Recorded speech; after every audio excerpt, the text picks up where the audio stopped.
Listen, we've had this discussion before about Jayson Tatum. If the guy is capable of winning a championship as the number one guy on your team, is he an MVP type guy? I mean, me personally in the past, I've never really considered him in that realm.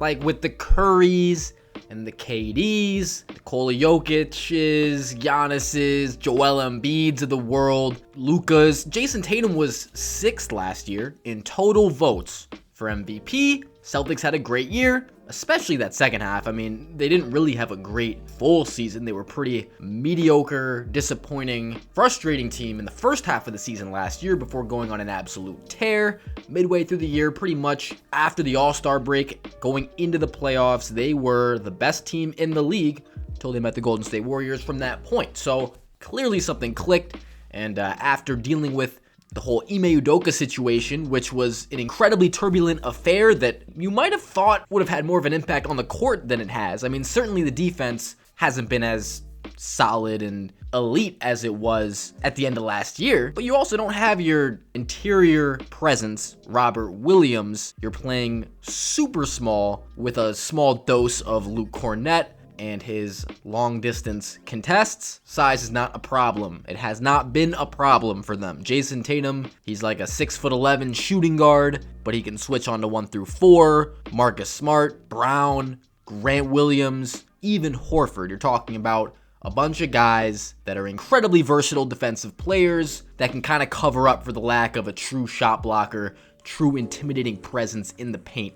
That would be Robert Williams. And before we circle back to Tatum individually, I know the MVP is an individual award. You have guys like Luka, Nikola Jokic, who's won it now back-to-back years, that kind of embody the team that they're on. And when I say that, what I mean is when you think of the Dallas Mavericks, there's only one guy you ever think of. It's almost unhealthy with Luka, and he is currently second on my greatest source for this award, Basketball Reference MVP Award Tracker. Now, sometimes you'll see names on here that don't make any sense, but in this case, I think this looks pretty reasonable. And I know that we don't necessarily think of Tyrese Halliburton as the guy whose name is in the mix with all these other guys, but he has legitimately been that good this year. I am going to defend Tyrese Halliburton being at 7 here. I don't know if this is the exact ranking I would do. I'm not gonna sit here and act like this is my perfect list. I think Tatum probably has the best shot at this award out of this top 3 here. Nikola Jokic somehow sneaks into number 1. Nobody's really talking about the Nuggets. Maybe I'll do a video on them soon. He's been playing great. He's been shooting way less and being way more of a team player, still getting 23 points per game. But having Murray and Michael Porter back, it's doing wonders for him. He gets to play in a way where he just doesn't shoot first at all. He's passing. It is his best skill, and it yields their best offensive result. Luka Doncic, individually, he is a marvel. He's likely going to lead the league in scoring. He might get hurt. He might get so fatigued. I know that he's had seasons. I feel like every season he goes down with an injury kind of later in the year, maybe misses a couple weeks, and the team, they panic in terms of finding how they're going to replace his production.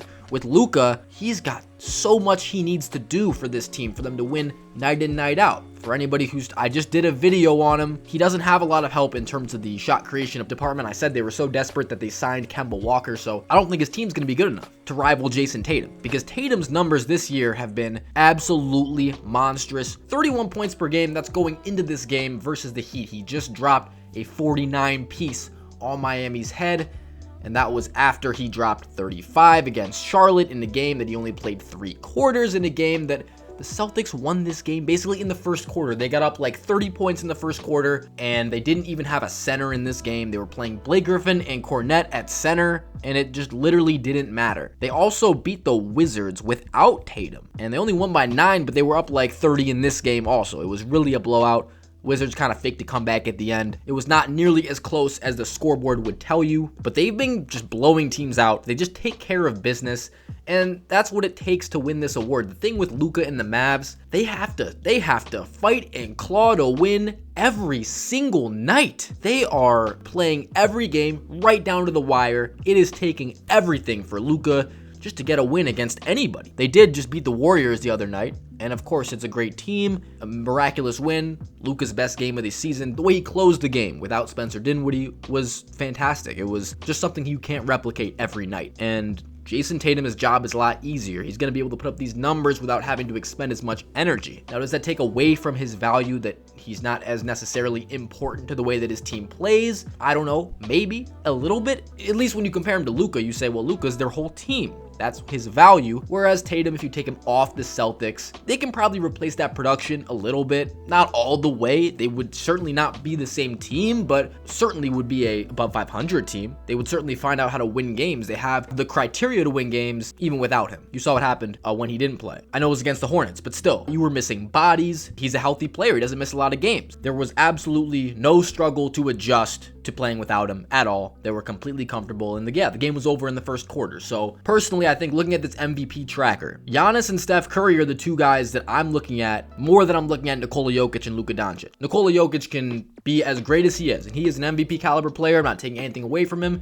It's just the sake of voter fatigue. They don't want to give the award to him 2 years in a row, and people are wondering, like, okay, where is this guy in the playoffs, though? Now, those of us who understand that he was playing with bums last year, willed that team to the playoffs. We know, you can't do it alone, but people are going to start demanding postseason production. And when I say that, get to the conference finals. If you're going to win the MVP award twice, 3 years in a row, they're just not going to do it. He has to average like 30 points or something. I don't think his points are going to be high enough for that to happen. Luka Doncic, he's going to be in the running. Of course, they might give it to him, but is the team even going to be good enough? They're 500 right now. Is there a way that they can mend their issues? Is there a way that they can start beating teams by more than 5 points? There's not a foreseeable solution to their current issues. I don't think Kemba Walker is going to fix that. Jayson Tatum and the Celtics are rolling. They don't even have Robert Williams yet. And Robert Williams, they can space the floor a little bit better without him, so their offense probably works better, but their defense certainly isn't what it would be if he was there, and we will see that once he comes back. I think he's going to be coming back kind of soon. There's no reason to expect the Celtics to fall off, expect them to kind of even out or fall down to the mean. They are tremendous. They are certainly locked into that top 2 seed with Milwaukee.